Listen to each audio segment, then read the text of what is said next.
Hello everyone. This is going to be a little bit different presentation than what I was originally planning, but it was based, the main inspiration was a podcast I listened to recently, so I'm going to give this presentation in the form of a story. In 2007, through good fortune, I was able to get a position as a language documenter working with the Michif Dictionary project. My responsibilities were to do recording to develop a dictionary and be an apprentice in a master-apprentice type situation. When I arrived out there, I had very little understanding of what I was doing, but I quickly realized that my lack of knowledge was going to mean that I would never be able to record comprehensively enough to answer all of the questions that people were looking for. So I started looking for approaches that would allow my work to surpass my abilities. I recorded a lot of narratives, of stories. I used something called the dictionary development process or mass word collection methods from the Summer Institute of Linguistics. And after the end of the summer, we were also doing some short conversations and talking. And throughout that summer and the following summer as well, I continued to develop as a learner and as a recorder. But to be honest, Grace was an amazing speaker who used the language daily and found translation work a breeze. And when I go back and listen to the types of ridiculous questions I asked and the ease with which she was able to give me the Michif equivalents, I can only say that I was very fortunate to have her to work with. Nevertheless, I feel that over those 2 summers I was able to produce more than my knowledge would have allowed me if I'd been using other methods. Roughly 2 years later, while I was spending the fall at home, I got a call asking me if I'd be willing to go to Klemtu to work with Violet Nieslas, who was 96 at the time, who was the last speaker and had, by and large, not been documented. I said, I'll be on the next ferry. Well, go fast forward 2 weeks, I sat down at the first recording session and was suddenly faced with the very real possibility that the recordings that we were about to do would become essentially the only record of many of the domains of knowledge that made up the Schuch's language. I realized that the recordings I made would be the only resource that both linguists and all future language learners would have for much of the language. While I had considered these issues with Michif, I'd never really quite faced pressure like this, and it led me to a lot of meta-analysis of my documentation methods. The result was that I started thinking an awful lot about how best to best balance all of the varied goals and resources that went into the recording sessions we were doing. We had a set budget, which meant set number of hours recording. So I made sure that I was prepared. I made sure that I did as much of the work as I could myself because just so I could make best use of the time. Again, as I mentioned, she was a 96-year-old woman. She was living on the edge in a way that only an extremely old person can, mentally, physically, emotionally. She was always there, but at the same time I knew that her boundaries were much closer to the surface. Her memory would make or break the whole operation. And she was having a very hard time. It would often take her a few minutes to remember a single, fairly simple word.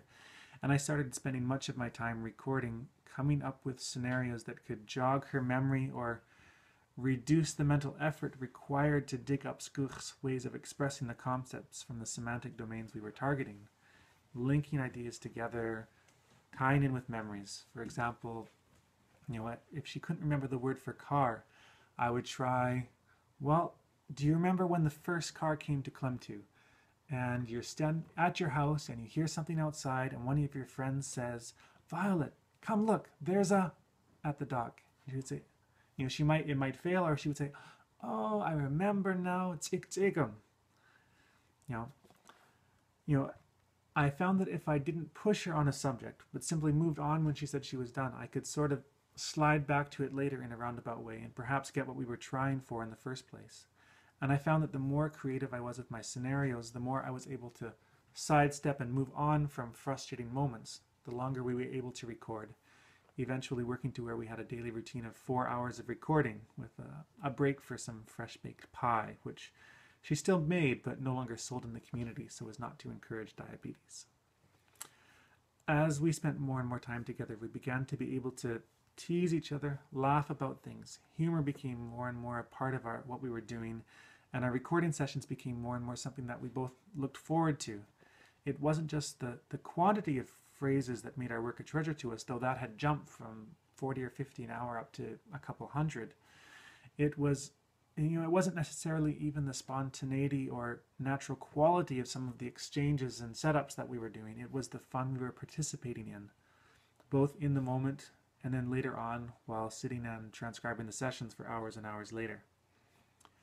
All during this process, I was trying to explain what I was doing to my recording and transcribing partner, but I never did feel that I was able to explain my methods.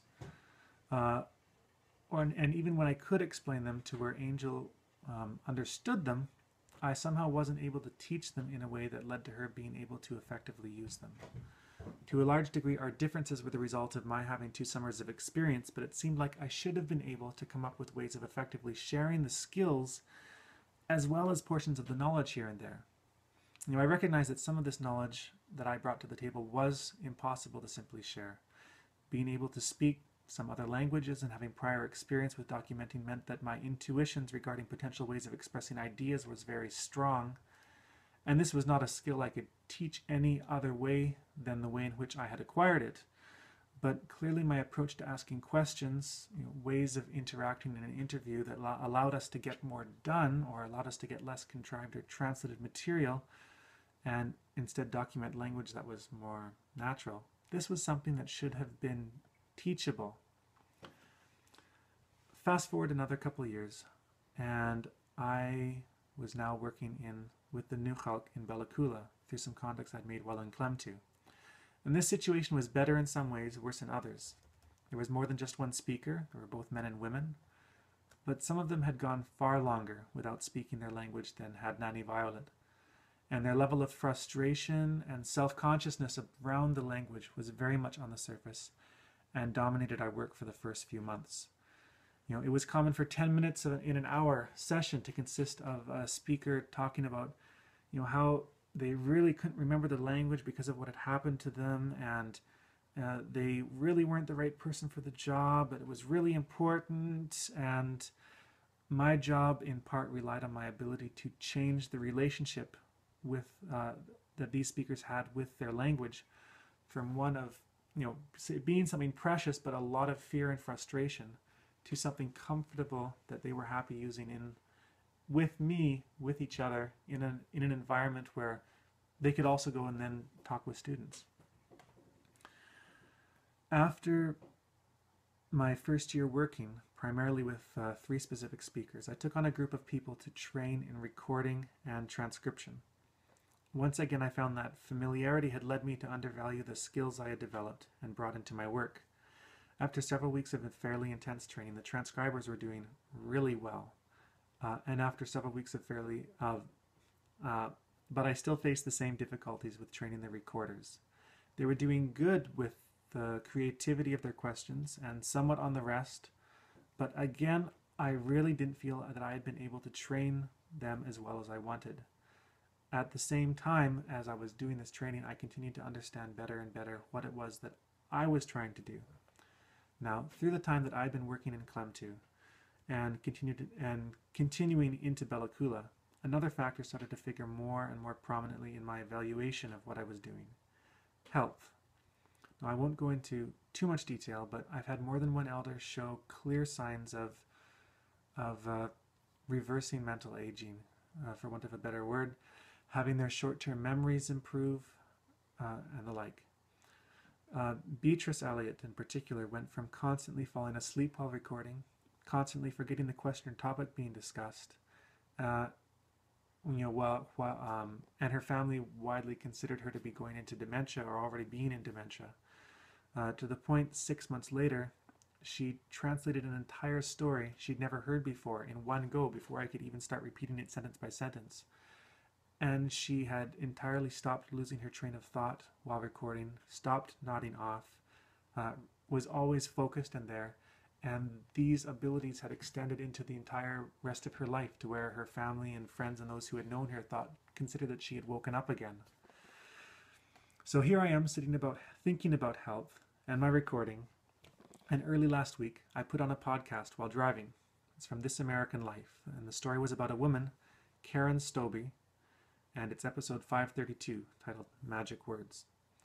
So this woman, while looking for rules, I'll start it again. This woman was faced with the situation of her mother having Alzheimer's and moving in to live with her and her husband. And being somebody who likes to have structure or a plan, she looked online for rules about dealing with people with Alzheimer's. Amongst all the stuff she saw, one sentence jumped out at her. Somebody had written, "Just step into their world." Well, she was like, oh, I can do that. Both Karen and her husband were actors involved in improv comedy, and step into their world is their prime directive. Now, listen to the podcast if you want to hear a lot of examples, but the more Karen talked about her aha moment, the more I found myself having one of my own.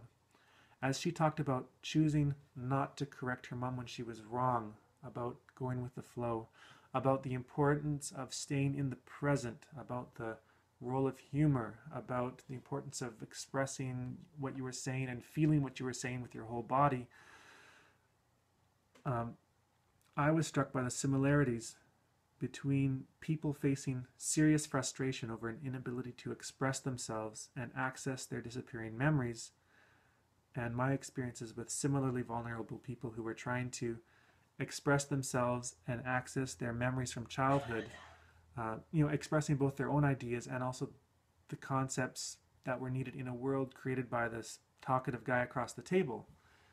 Both of these processes involve the encouragement of collaborative creativity, and we're filled with ways to avoid frustration and keep the flow going. Principle by principle, her application of improv comedy practices to her mother's situation mirrored the principles I was trying to express and apply while doing language documentation. One example in particular I'll share. She mentioned how her mother would look out the window and say, "Look at the monkeys," and her husband would say, "Wow, it's really unusual for them to be this far north by this time of the year. Maybe if you see them again, maybe we should catch one and bring it inside." He said, "No, you can't have a monkey in the house." "Well, I guess not, but we could put pants on him. Then it would be okay." "You can't have a monkey in the house." And it would devolve to humor, and this moment, which could have been a "no, Mom, you don't see monkeys," and anger, ended up being something very different.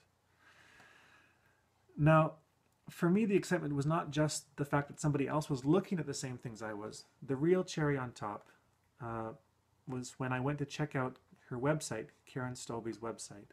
And not only were her methods listed, but she also gave links and outlined all types of training activities that were, or group training activities, aimed at helping improv students internalize each of these principles into how they interacted with each other on stage and in a group with each other. Activities that I know can be adapted to training groups of language workers. So it's still early, and I won't actually start testing this until next month when I'll be training some new recorders. But I think that I've actually stumbled into what it was that I was missing, an effective way to train community members to do my work, or at least large chunks of it. So now I'd like you guys to look at the handout that's been passed out. On one side, you can see Karen Stobbe's list of practices and characteristics, laying out the similarities between improv and Alzheimer's, while on the back side, you can see a rough equivalent for language recording with elders. I don't have time to go through all of these, but just one of them. Working with Alzheimer's, be aware of what your body and face are saying. Use gestures when trying to get your message across. Well, specifically the first one. And rules of improvisation. Listen with your eyes, ears, and face. Say yes verbally, physically, and mentally. Just looking at these while recording, one of my number one rules that I try to get into people's minds is that if you're not getting what you need, don't just not show frustration. Don't feel it, frustration or impatience, because it will carry across to these people and they will react, and you'll go from being able to record for 2 hours to being tired after 10 minutes. Avoid quizzing the person and asking questions. Well, that's really hard for a linguist to do, but again, as much as you can set up situation, response, and then the next and the next and the next, you are saving mental energy, by the minuteful. Go with it. Let others define themselves on the improvisation one. As soon as a person misunderstands me or goes with something different, I don't correct them and go back. If at all possible, I go with what they've now corrected and stick with their train of thought. Now, I'd like to conclude by playing a very short clip from a recording done a little over a year ago, which I think demonstrates some of the principles that I'm trying to present here. Before I play it, I do want to acknowledge that there is a lot more to language documentation than what I've implied here. There is a need for a lot of very focused language work and analysis, and there are other goals brought to the recording table that require a certain amount of staying on topic and keeping focused that might seem to run at odds with what I've presented. But I do believe that these can still be dealt with by extending these principles, not by abandoning them. Now I'm just going to play a short clip from one recording session that illustrates a little bit of this, and I'll leave you with that. Schelit athinu? Schelit athinu? Or nus schelim athinu?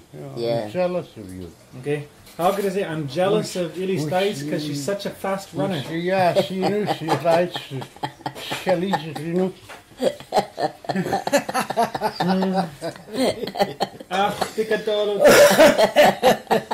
You are pretty, that's why I'm jealous.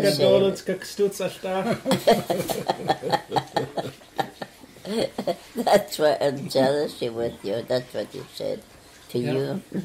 You're too pretty. Too handsome.